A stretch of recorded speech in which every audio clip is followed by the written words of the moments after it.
का डरे भी पर चारा भी कुछ नहीं, बैठ गए।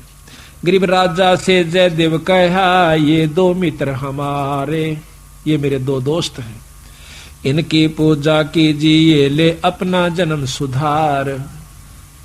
एक गरीब एक वर्ष राजा वर्ष रख, गरीब एक वर्ष रखे ताहा 56 भोग खवाए। चले जब पूजा करी दीना माल लदवाए।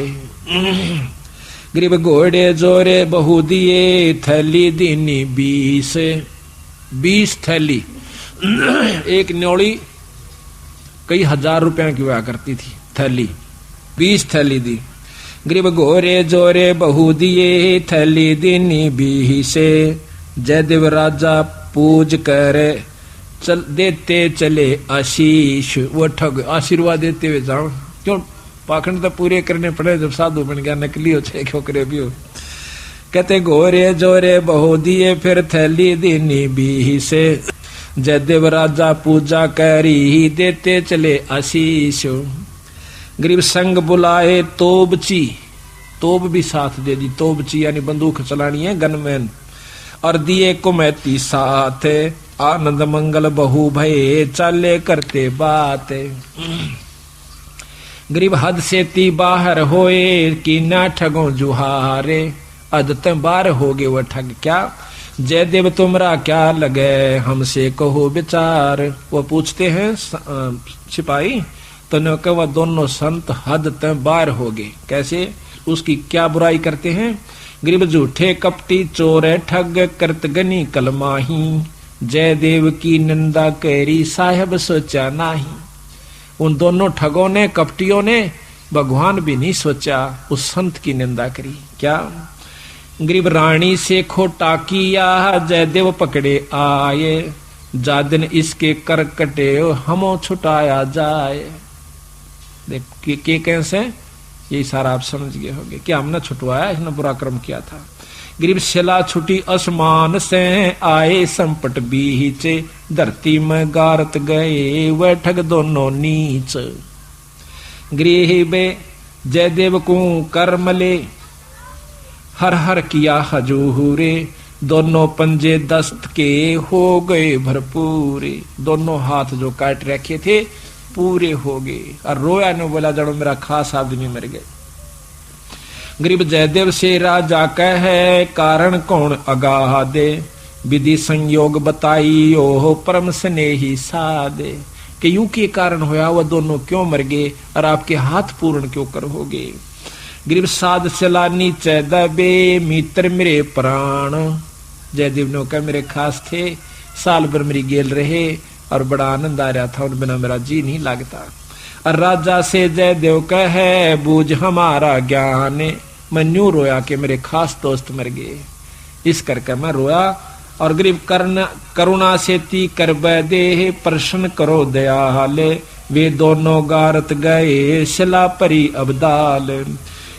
अब ने बोले, जी की बात थी। अब कुछ नहीं भाई, को पूर्व बला संयोग था। गरीब पूर्व बला संयोग, कुछ मैं जानत हूं ना काही। मित्र हमारे मर गए, जयदेव दीनी धाई। न्यू कह कर फिर दाड़ मार कर रोने लग गया, जो कर खास बच्चा या भाई मर जाया करे, आदमी जब रोया करे। उसमें एक तत्व हो चुका था, जब साधु कौन का अधिकारी होता है, उसमें इतना प्रेम हो गया था, अपनी करनी उनने पाई। पर मेरे तो खास थे, मेरे धोरे रहा करते, प्रेम तो रहा करते थे, मेरे साथ रहे थे, अपनी करनी आप पाई। गरीब तेज पुंज के हो गए, जयदेव संत सुजाने। पिंड तुम्हारा नूर का, दरगह आम दीवाने। इतनी परीक्षा में अपने मुंह ते बुराई नहीं करी, अपने मुंह ते न्यों नहीं बताया कि उन्हें काट दिए, अपने मुंह से न्यों नहीं बताइए नीच से। आप परीक्षा भगवान कर दे से, उसते के छानी से। तो कहते हैं, तेज पुंज के हो गए, जयदेव संत सुजाने। तेज पुंज का शरीर हो गया, 5 तत्व का नहीं रहा उनका, ये माटी का नहीं रहा। और पिंड तुम्हारा नूर का, दरगह आम दीवान। गरीब चाकर चरवादार सब आए राजा पाशो। कैसे वह दोनों मुए, हमसे कहो सुवाशो। कि विस्तृत बताओ वह क्यों कर मेरे भाई। सिपाहियां तो पूछे है राजा, साफ साफ कहना।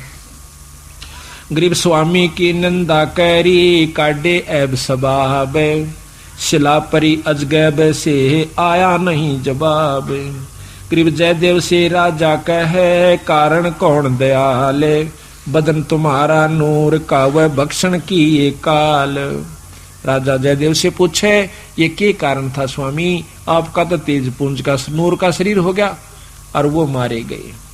कहते जयदेव राजा से कहे लीला अगम अपारे, पूर्वला संयोग कुछ हुई सोहोने हार। गरीब दरगह बीज इंसाफ, बंदी छोड़ अपना फैसला देते। गरीब दरगह बीज इंसाफ है दम दम लेखा होए, जयदेव के कर कटे जानत है सबको। गरीब जयदेव ने नाही कही हुई तीन लोक में गा, आवाजे जरना ऊपर होत है ये सकल संपूर्ण काज।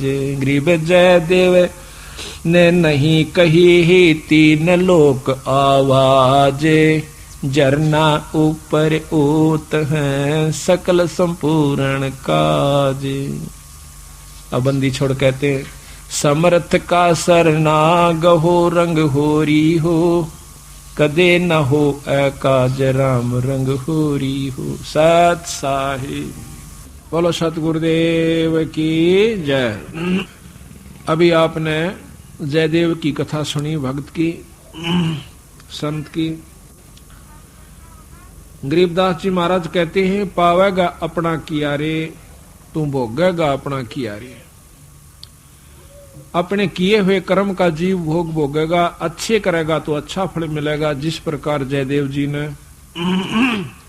अपनी करनी करी, भक्ति करी, लेकिन दुर्शीष नहीं दिया, बुरा श्राप नहीं दिया, अपने मुख से कुछ नहीं कहा। और जैसा उन्होंने भक्तों ने किया दूसरे ठगों ने, उनका फल उनको मिल गया। इसी प्रकार बंदी छोड़ गरीबदास जी महाराज कहते हैं चिन्नो अदर अधारे, मन तू पावेगा अपना किया रे। अपने किए हुए कर्म का भोग तुम भोगेगा। चिन्नो अदर अधारे, उस परम पिता परमात्मा जो सुन शिखर के ऊपर है, पूर्ण ब्रह्म परमात्मा सतपुरुष, उसको चिन्हो, उसको पाने की कोशिश कीजिए। वो किस प्रकार प्राप्त होगा। राजा राम की कार उल्लंघी सीता लंक मंजारे, और सेतु बंदा जब सेना उतरी चढ़ गए पद्म 18। रावण ने जैसा किया वैसा मिला, सीता ने गलती करी तो उसको फल मिला। अब ये सीता और राम रावण सब कुछ मिलाकर के गुरु और शिष्य के ऊपर सतगुरु इसका इरादा रखते हैं कि अपने गुरु के प्रति, संत की एक एक बात को पूर्ण रूप से उनके मर्यादा में रहे, उनके कई अनुसार चला। जिस प्रकार सीता जी ने रामचंद्र की बात को उल्लंघ दिया, अब देखो थोड़ी सी बात का कितना बुरा परिणाम मिला।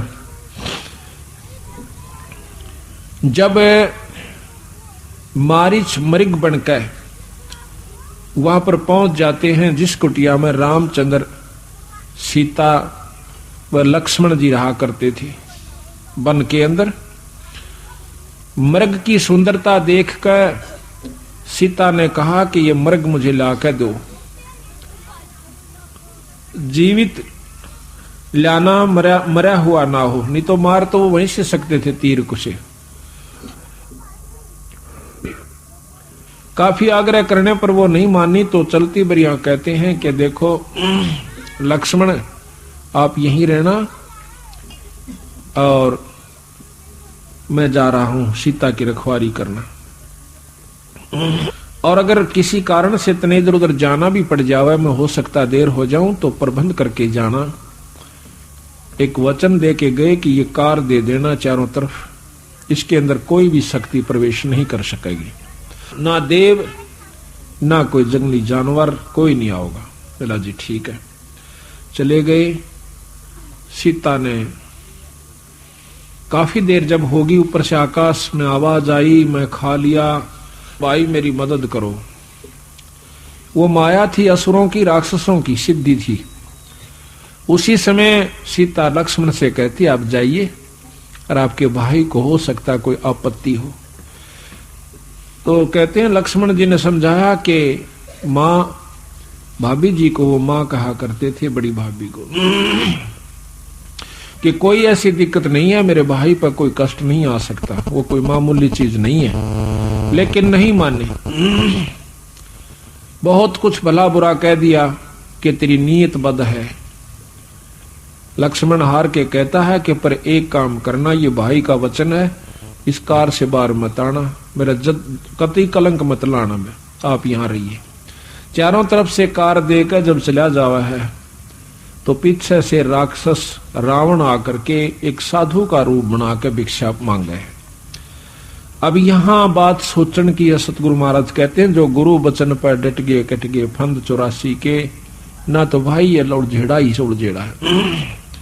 साधु आकर भिक्षा मांगा है, उसको याद आ जाती है मर्यादा के भाई, जैसे संत भी बताते हैं कि आए साधु को भोजन बिना नहीं जान दे, भिक्षा जरूर देवे, रोटी खिला देवे। उसको इतना भी ज्ञान था सीता को कि साधु भूखा घर से नहीं जाना चाहिए। तो वो कहती है महाराज ले जाओ, भोजन ले जाओ, तैयार है, आटा ले जाओ। जब वो रावण अंदर की तरफ आना चाहा है, एकदम वापस कूद जा से, क्योंकि उसमें से लपट निकला है इतनी जोर की कि फूक देगी रावण को कार में थे। कहता है माई अगर भोजन देना है तो बाहर आकर दे दे, साधु नहीं तो श्राप दे देगा। अब जब उसको कह दिया था कि तेरे ऊपर कोई श्राप या का किसी प्रकार की कोई आपत्ति नहीं आवेगी, इस कार की ये व्यवस्था है, तो वो कहने लगी कार श्राप वगैरह तो हमें लगे, आप तो सदाचारणी हो, आपको तो ज्ञान है। तो सीता ने दया आगी, के फर्क पड़े से भगत संत से और कर दे सेवा। तो बाहर निकली, बाहर निकलते ठाक चालता बने। अब बंदी छोड़ महाराज कह देख लो भाई, जो गुरु का है कि ये व्यक्ति ठीक नहीं है, ये क्रिया ठीक नहीं है, ये संत जिसको वो मना कर फिर आप उसके संलग्न में जाते हो तो आप वही हालत में हो जाओगे जिस प्रकार सीता के साथ हुआ। महाराज कहते हैं कि लंका कार उलंघी राम की और सीता लंक में झारे। एक थोड़े से बात का ऊपर कितना बड़ा कुकर्म पाथ लिया। तो यहां महाराज कथा ये कह रहे हैं और आत्मा को जगा रहे हैं। कल भी आप परसों सुनाई थी कथा, हनुमान जी जब गया था वहां पर मुद्रिका डालने के लिए और वापस आया, जब पूछा है राम कि भाई ने बता दे वह किस ढंग से रहा करती थी, कोई हार श्रृंगार करे से या किसी बैतन रोटी की खाई, कहाँ जमाया तेरे को। भाव ये था कहने का अगर वो रावण के लालच में आ चुकी है तो क्यों दुनिया मरवाई पड़ी रहेगी, अगर उसकी सच्ची आस्था तेरे में है तो छुटवा कर लानी पड़ेगी, चाहे कुछ भी हो जाए। इसी प्रकार सतगुरु महाराज हमें कहते हैं कि अगर पूरी आस्था तो मेरे में, मेरा रूप मेरा संत है, उसमें रखेगा तो तेरी छुटकारा दिवा दूंगा, और तू उसी प्रकार अगर वृत्ति खराब रखेगा तो फिर घूमता रहिए यहाँ पर अपनी होशियारी और श्यानपत के कारण। अपनी होशियारी अपने मनमुखी होने के कारण आज चौथे युग में हम भटक रहे, भ्रम रहे हैं। और यह हमारे अपनी नियमति कोई भक्ति बड़ी नहीं से, मर्यादा ज्यादा लाभदायक से। जैसे अभी बताया था आपको कि गरीबदास महाराज यानी कोई भी संत है पर परमात्मा है, ये बिजली की तरह है, काम कितना है लो, लेकिन इतना काम या देवे है तो ये मत समझना कि ये बिल्कुल बहुत ही अच्छी है, लाड करेगी तेरे तक। अगर जरा सा भी नियम भंग कर दिया भिड़ा कर मारेगी, खत्म कर देगी आपको। इसी प्रकार परमात्मा बहुत प्रिय है, परमात्मा बहुत शीतल है, इसके विपरीत इसके नियम तोड़ देने से इसको बहुत बुरा लगे से और जीव को साथ नहीं देता। तो यहां कहते हैं राजा राम की कार उल्लंघी सीता लंक मंझारे, और सेतु बंधा जब सेना उतरी चढ़ गए पदम 18 पदम सेना लेकर के बानर बुनरों की, रीछों की, लंगूरों की रामचंद्र जी ने चढ़ाई करी थी। लंका तोड़ बिलंका तोड़ी मही रावण से मारे, और 10 मस्तक रावण के काटे विभीषण राज दिया रे। इनमें कथाएं तो आपको सबकी याद से, पर ये बता रहे बंदी छोड़ जैसा जिसने किया, विभीषण ने जो सलूक किया विभीषण को राज दिया रे। 10 मस्तक रावण के काटे, रावण ने जिसा किया था उसको मिल गया। प्रहलाद पैज परवान करी है, धर नरसिंह अवतारे, और दीन दयाल दया कर उतरे, हिरणाकुश उदर विदारे। प्रहलाद ने जैसा किया उसको मिला, हिरणाकुश ने जिसा किया था उसको मिल गया। हा हा हो बंदे होते तोलत हैं बलबारे, गज और गरहा बने भवसागर 10 सदिकारे। अपनी कमाई को करते रहिए पर इसमें अहंकार मत पैदा करना। हा हा हु नाम के 2 संत थे, तपस्वी थे, तपस्या की, तपस्या करके उनके मन में विक्षेप आ गया, अहंकार पैदा हो गया। वो कहता है कि मैंने बहुत तप कर लिया और मेरी शक्ति ज्यादा है। हा हा कहता, हु कहता है कि नहीं, मेरे बराबर तप आज किसी का नहीं है। तो दोनों के तप की परीक्षा, अपनी परीक्षा करवाने की खातिर के किस में ज्यादा शक्ति है, किसका ज्यादा तप है, ब्रह्मा जी के पास गए। ब्रह्मा जी कहने लगे, जी मेरे बस की बात नहीं है, ना मैंने तप किया और ना मैं तप के बारे में जानता, ना मैं ये बता सकता कि आप में कौन सा बलशाली है। क्योंकि ब्रह्मा जी ने मालूम था कि एक को सराहा दूसरा श्राप दे देगा। पीछा छुटवाया, कहते विष्णु जी से मिलिए। विष्णु जी के पास आए, विष्णु जी भी उनते भी सियाने थे। कहने लगे, भाई संतो बात ऐसी है, देखो मुझे इतनी समय नहीं है, सारी सृष्टि का पालन पोषण आप देख रहे हो, सांस की भी फुर्सत नहीं है, और तप के बारे में हमने वही बात है, खड़खाई ना भड़ाई, ना हमें जान इसके बारे में ना हम बता सकते। शंकर भगवान से मिल लिए, वो तगड़े योगी हैं। शिव भगवान के पास गए, वहां पर उनकी समाधि लगी हुई थी।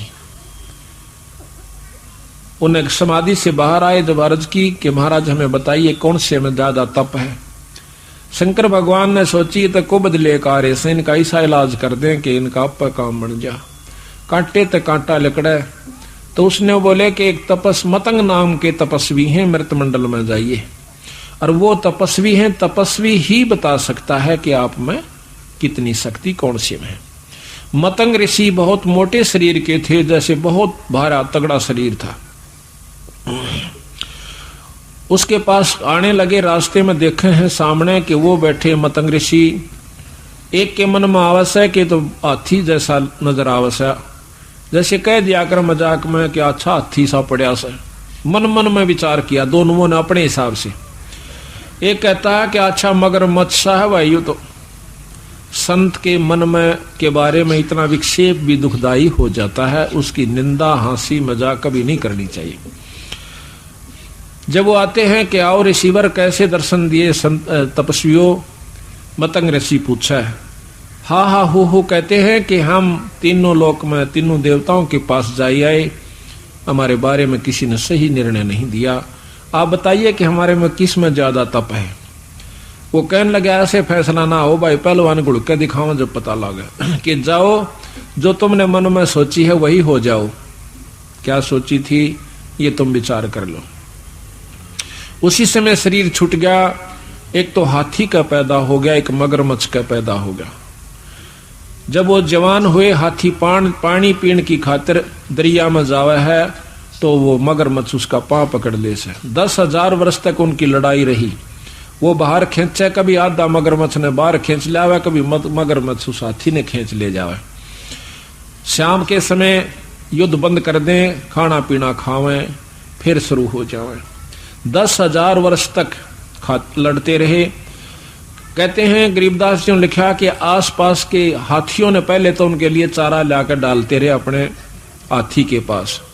आखिर में देखा कि इनका तो रोज का काम से झगड़े का, कौन इनकी बाट देखे। वो जाते रहे, कुछ मर गए कुछ चले गए, रह गया हाथी एकला। आसपास का खाना भी चारा भी खत्म हो गया।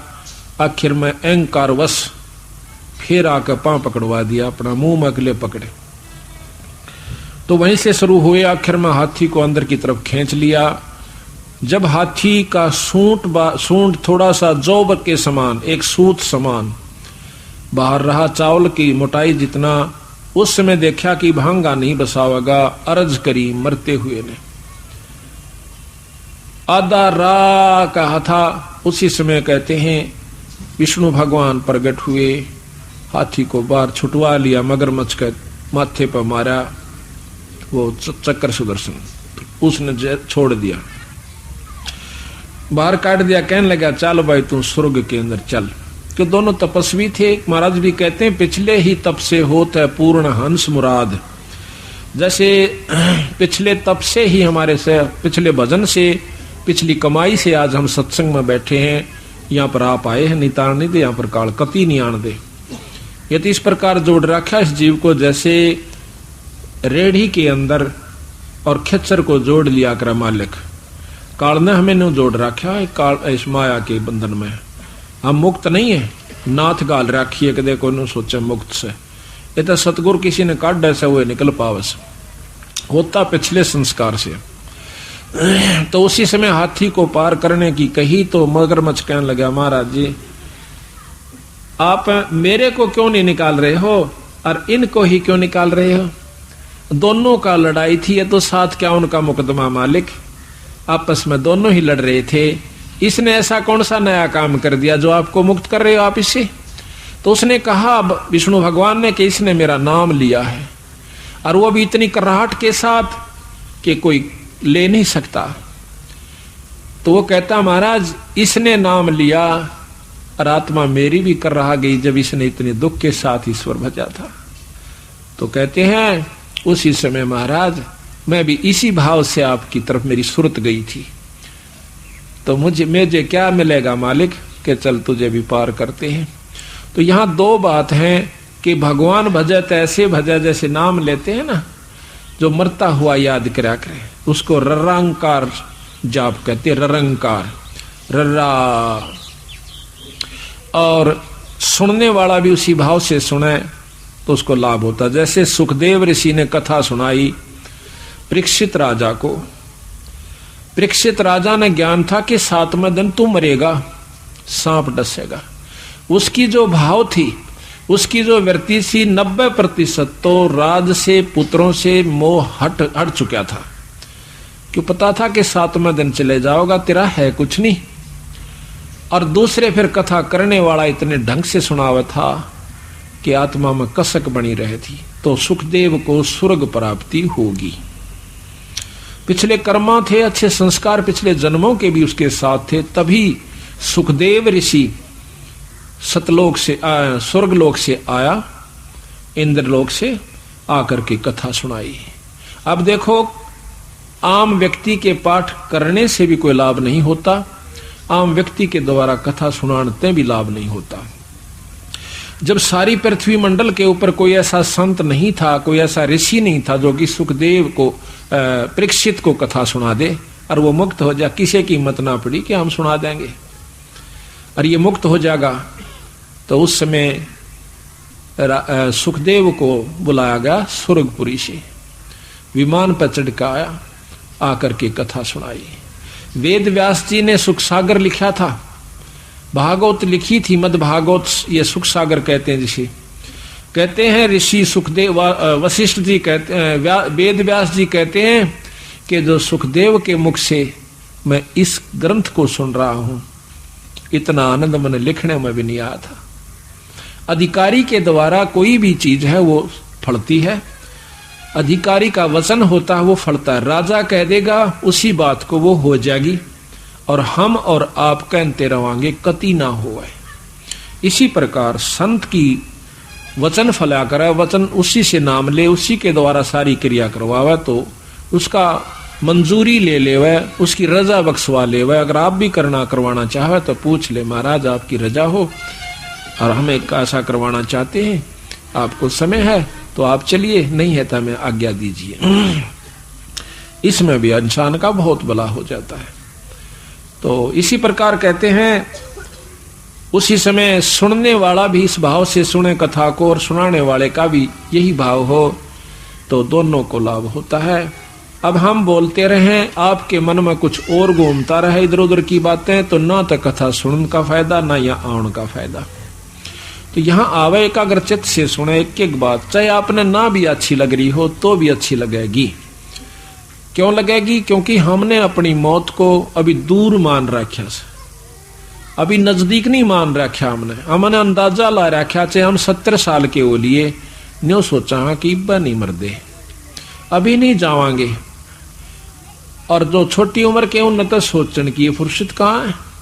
जो 70, 60, 80 साल की हो रही है वो भी नहीं सोचा अभी तो और समय से। और जो रोज मरते हैं वो भी नहीं सोच रहे थे इब्बा नहीं मरेंगे। तो यहाँ वो काम होंदी आना कोई देर नहीं लगेगी। यानी इसलिए अपनी मौत को कति सराहना मानोगे तो भक्ति और लाभ दान सब कुछ आप प्राप्त कर सकते हो।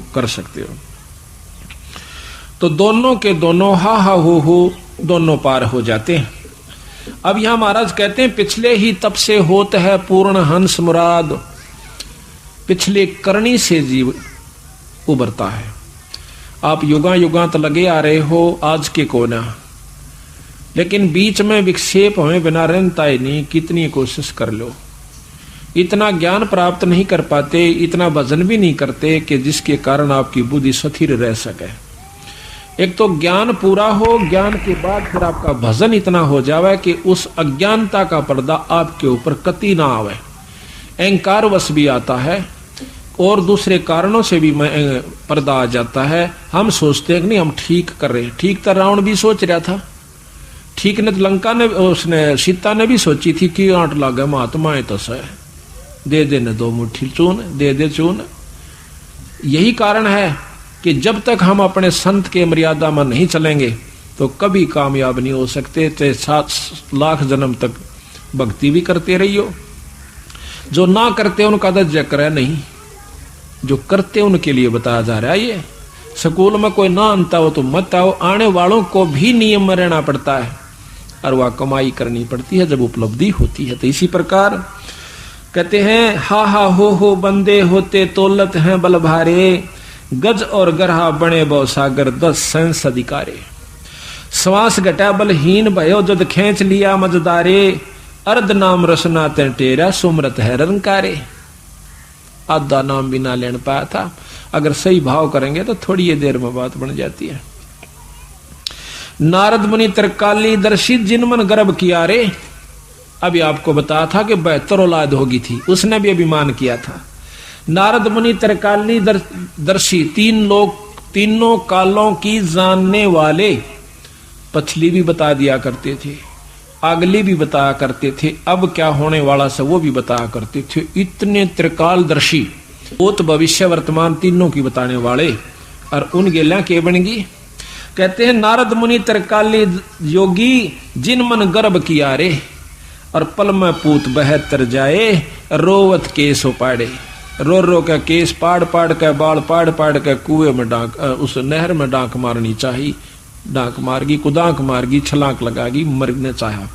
तो कहते हैं कृष्ण गुरु दुर्वासा होते 56 कोट सिंगारे, अम्बरीश का चले अपूठे दुर्वासा से हारे। अब ये कथाएं हैं सुनने की। दुर्वासा ऋषि इतने सिद्धि वाले थे कि एक बार ये भगवान कृष्ण की इतनी महिमा सुनकर कि उसने कंस को मार दिया, फलाने को मार दिया, सारी दुनिया पूजन लागी, उनका महत्व यश फूल गया। तो उनके वंशज जो यादव थे वो बहुत अहंकारी हो गए, अभिमानी हो गए कि हम कृष्ण वंशिज हैं। जैसे अब किसी जाति विशेष का कोई प्रधानमंत्री बन गया, पाछे देवीलाल बन गया था प्रधानमंत्री, अर्जुन सा भी पाड़ी हो ना, भी कुर्ता खोल रहा का बेरा है ना हमारा प्रधानमंत्री बन रहा है, और उसने कुत्ता जानदा नहीं, उसने और बदनाम कर रहा, हरा पांडी पाया कर रहा। तो इसी प्रकार ये सबता हो जाए बस की बात नहीं होती।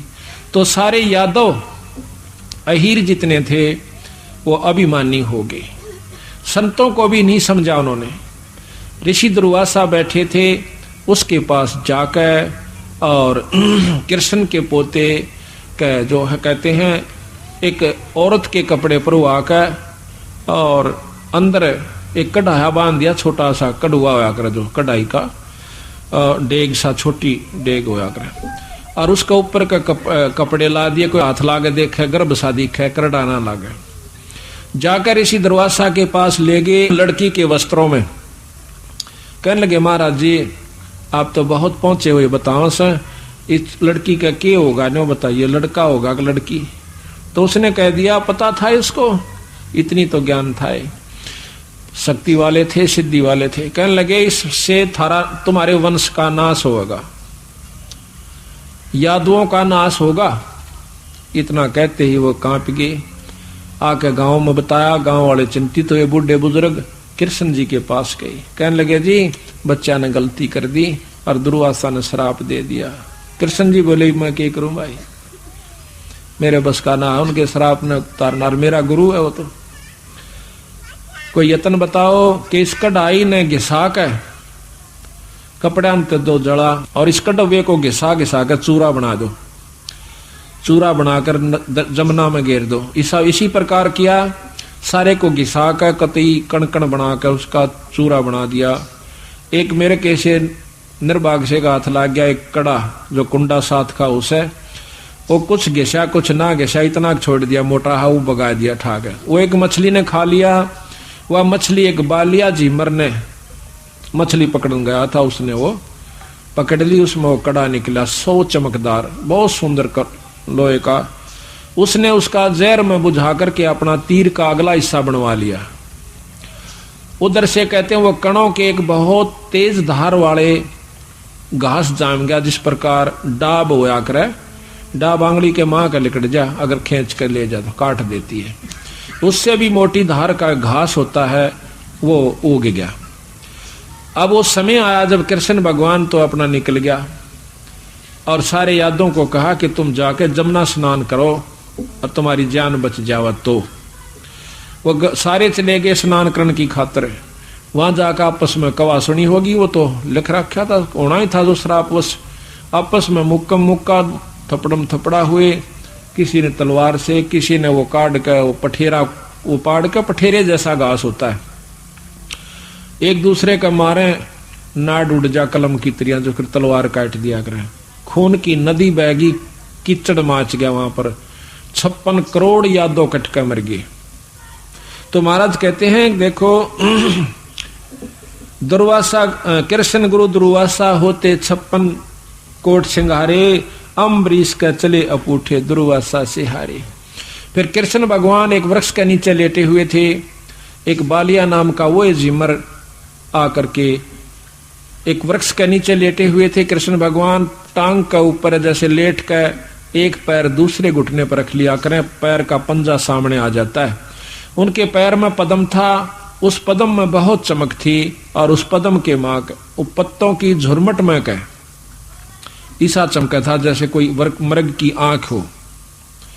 उस झिमर ने सोची, शिकारी भी तो था वो, शिकारी ने सोची कि ये कोई मृग बैठा है, उस पद्म पर निशाना साध कर तीर मार दिया।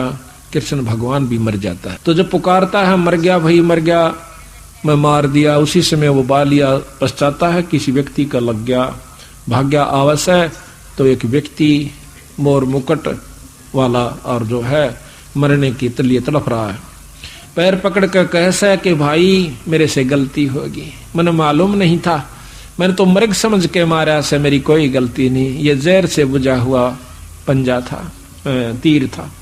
वो कृष्ण भगवान कहते हैं कि मैं कृष्ण हूं भाई, तेरा कोई कसूर नहीं से, मेरी करनी मेरे सामने है। कैसे कि त्रेता युग में मैंने तेरे को मारा था, तू बाली था सुग्रीव का भाई, और वो बदला मैं इब दे चला भाई। महाराज कहते हैं पावेगा अपना किया रे, भोगेगा अपना किया रे। और अवतारा लग कर्म लगत हैं देहधारी जिन काया, जो भगवान राम ने भी अपना किया हुआ कर्म भोग कर जाना पड़ा। इनके उपासक अपने कर्म को कति नहीं बचा सकते। ये तो बंदी छोड़ महाराज कहते हैं, गरीब ऐसा सतगुरु जमजो राजा से डरे मिटे कर्म के लेख, अदली अदल कबीर हैं कुल के सतगुरु एक। केवल एकमात्र परमात्मा है तो सतपुरुष कबीर साहब ही हमारे कर्म की मेघ को रेख को मिटा सकता है। तो यहाँ कहते हैं कि इब इतनी तगड़ी प्रबल शक्ति दुर्वासा अभिमान हो गया, अकीब तेरे बराबर कोई नहीं रहा। फिर के बना उसकी गिला, जाकर राजा अम्बरीश से जा फंसा। राजा अम्बरीश बहुत अच्छे राजा थे और परमात्मा के प्यारे थे, विष्णु भगवान के तगड़े उपासक थे, जी लाकर भक्ति करा करते। और एकादशी के दिन वो व्रत रखा करता, ग्यास का। व्रत का तात्पर्य ये नहीं होता कि जो जिस प्रकार हमने मान रखा है कि सुबह से लेकर शाम तक कुछ नहीं खाना, बस अपना धंधा पीटे जाना। वो क्या किया करते, एकादशी वाले दिन अपना पूर्ण रूप से सारा दिन भगवान की भक्ति पर लाया करते, रोटी भी नहीं खाया करते थे कि इतना समय भी बर्बाद नहीं करूंगा, मैं एक महीने में एक दिन तो जरूर निकालूंगा कि सुबह से लेकर शाम तक ईश्वर स्तुति करता रहूंगा, और भोजन खाऊंगा तो दोपहर के बाद यानी थोड़ा सा भोजन लूंगा जो हल्का फुल्का होगा। उसने ऐसा प्रण कर लिया। ऋषि दुर्वासा आते हैं, एक दिन उनके पास आकर के कहा कि एकादशी वाले दिन आगे। कहने लगे वही राजा कहाँ है कि राजा तो वो भोग लगा रहे हैं। काहे के भोग लगा रहे हैं कि आज उन्होंने उपवास रखा था और उसको थोड़ा सा अनुपान करते हैं, जस्ट थोड़ा सा, जैसे ये ऐसे कहते हैं यहाँ जो निशान सा हो जाए इतना पानी लिया करते हुए, इतना को जल, उसमें थोड़ी चीनी शहद वगैरह डालकर ले लेते थे। तो गुस्सा हो गया कि तू किस लिए भाई, कि मैंने व्रत रखा था महाराज, कि तुझे मालूम नहीं मैं आया हुआ हूं और संत से पहले तूने भोग कैसे लगा लिया, मेरे से गलती होगी महाराज, अक्षमा कर दो। तो कहने लगा ये क्यों फंड करता है, क्या रखा है इन व्रतों में। तो कहने लगा महाराज कोई बात नहीं, कि मैं बताता हूं, निर्गुण उपासना करो, छोड़ दे इस पाखंड को। दुर्वासा ने बोला जी, और अमरीश कहने लगा कोई नहीं महाराज, आप मालिक सो कुछ भी कहो, मेरे मन को जो मान रखा मैं ठीक कर रहा हूं, पर नहीं मानता। आखिर में एक दिन फिर आना हो जैसा, और वो एक काम फिर हो गया। तो ऋषि दुर्वासा ने कहा कि भाई मैंने तेरे को क्या कही थी कि तू नहीं मानता, और तूने संत से पहले भोग लगा दिया, अभी तेरी नाड़ काटता हूं। चक्कर सुदर्शन छोड़ दिया अम्बरीश को मारने की खातिर।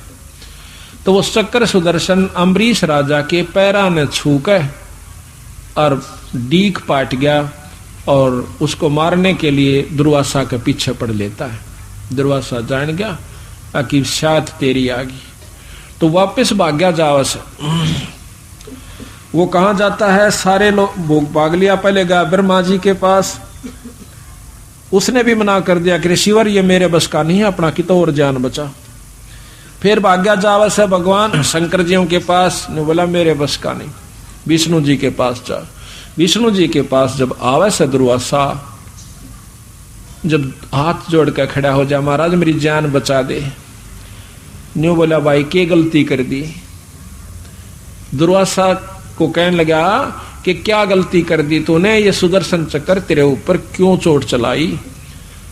तो दुर्वासा बतावा से महाराज ऐसे ऐसे मैं गया था अम्बरीश के दरबार में, मैंने उसको कहा कि तू निर्गुण उपासना करा कर सरगुण न छोड़ दे।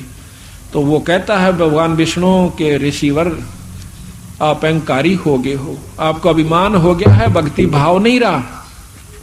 वो राजा कोई भी सरगुण भक्ति नहीं करता, वो सरगुण और निर्गुण दोनों करता है, उपवास नहीं रखता। वो केवल एक दिन निकाला है उसने, अपनी पूर्ण डट कर भक्ति करता है, वो नाम रस पीता है महाराज, और वो अधीनी भाव रखता है। दोनों काम जिसमें है मुक्ति का अधिकारी होता है, और आपके अंदर भक्ति भाव नहीं है। तो बोला जी मेरे पर गलती होगी, क्षमा कर दो। अब मैं नहीं कर सकता, राजा अम्बरीश माफ करे तो मैं मानू। अब वापस आप जाओ। रोन लग जा दुर्वासा कि हे परमात्मा, जब मैं आपसे मेरी जान नहीं बच सकती, अम्बरीश के ऊपर बचावेगा मालिक, मन रास्ते में खत्म कर देगा। अक नहीं, ये काम तेरा मैं कह रहा हूं ऐसे ही होगा, मेरे बस का नहीं। महाराज कहते हैं धारी मेरे संत की, मोह से मिटे ना अंश, पर भला बुरा बाँचे नहीं, यही हमारा वंश। तो दुर्वासा वापस आता है रोता पीटता, आकर के अम्बरीश राजा के दरबार में आवस है, आते ही उनके चरणा में लौट जाता है। उनके चरणा में लौटकर अर्ज करता है कि महाराज मुझे बख्श दो। दुर्वासा कहता है महाराज मैं तो आपका नौकर हूं, आपका दास हूं। नहीं महाराज मेरी जान आपसे ही बचेगी, आप मेरी रक्षा करो मालिक। तो अम्बरीश ने वो सुदर्शन चक्र पकड़ कर और उसके माथे पर ला दिया कि ले जा, इसमें कुछ ना सा। दुर्वासा ने पैर पकड़ लिए, हाथ जोड़े न बोले महाराज मेरी जान बचाई आपने, धन्य हो धन्य हो। तो अम्बरीश कहता है कि महाराज भक्ति होगी कोई बड़ी बात नहीं है, सिद्धि भी आगी कोई बड़ी बात नहीं है, पर कहते हैं चलो भक्ति के भाव, भक्ति के भाव नहीं चलोगे तो आपको कोई बचाव नहीं होगा आपका। तो यहां दुर्वासा और उसका थोड़ा सा आपको संवाद सुनाएंगे, बहुत रोचक है। दुर्वासा व अम्बरीश संवाद। ग्रीब अम्बरीश पतिव्रत एकादश ज्ञान विचारा, जहां दुर्वासा जा किया है मल अखाड़ा। मल अखाड़ा, जिस प्रकार पहलवान अपने मल में यानी अखाड़े में गुड़ते हैं एक दूसरे के साथ, उसने वहां पर ज्ञान का अखाड़ा जा किया। कबीर अम्बरीश अधिकार मिले दुर्वासा जाई, कीना आदर भाव शेष चरणों धर भाई। जब अम्बरीश राजा के दरबार में दुर्वासा जी गए, उनके चरणों पर माथा टेक दिया। आओ महाराज, बहुत आदर भाव किया। गरीब धन हमरे बड़ भाग हमारे आए देवा, कर तर्पण स्नान रसोई व्यंजन मेवा। गरीब दुर्वासा स्नान करण की कीनी त्यारी, वहां अवसर गया बीत हुई जद बरिया बारी। गरीब अम्बरीश तैं आट करी दुर्वासा पाकी, तू छोड़ एकादश व्रत गल कुछ ऐसी भाखी। कहते इस व्रत ने छोड़ दे, एकादशी के व्रत नहीं करता था वो, व्रत नाम परण का होश है, परण कर रखा था, हमने व्रत भूखा मरना मान रखा। गरीब ब्रह्म ज्ञान गौराई कुरु अन बैसे मेला, तुरिया पद में बास एकादश झूठा हेला। गरीब पद पर श्री अम्बरीश अनाहद राता डोले, ब्रह्म ज्ञान गलतान ऋषि से अधिका बोले। जहां पर ज्ञान की बात आवे, ऋषि तुम्हारा उस दुर्वासा तुम्हारा अपने तप के बढ़ की, और अम्बरीश का है ज्ञान की बात है, और ज्ञान में वो फेल हो जा तो काली माने दुख आवा उसने तेरी बेइज्जती करे से कि ऋषियन से अधिका बोला ब्रह्म ज्ञान के अंदर। गरीब असल एकादशी व्रत संयम कर ध्यान लगावे, व्रत करके प्रण करके कि आज मैं कुछ नहीं खाऊं पीऊंगा, और ध्यान लगावा था भगवान के चरणा में। वो कोशिश करा करता एक दिन पूर्ण ध्यान लगाने की। वशिष्ठ राजा था, दिन भर काम में लगा रहा करता था, तो एक महीने में एक दिन काटा करता कि उस ध्यान लगा कर अपनी करनी को देखूं कहां तक मैं पहुंच चुका हूं। गरीब असल एकादश व्रत संयम कर ध्यान लगावे, संयम कहे कंट्रोल करके पानी पात सब क्या न छोड़ के, या दुनिया की रीत कहे निंदा करवावे। गरीब छाड़ एकादश व्रत बचन तो मान हमारा,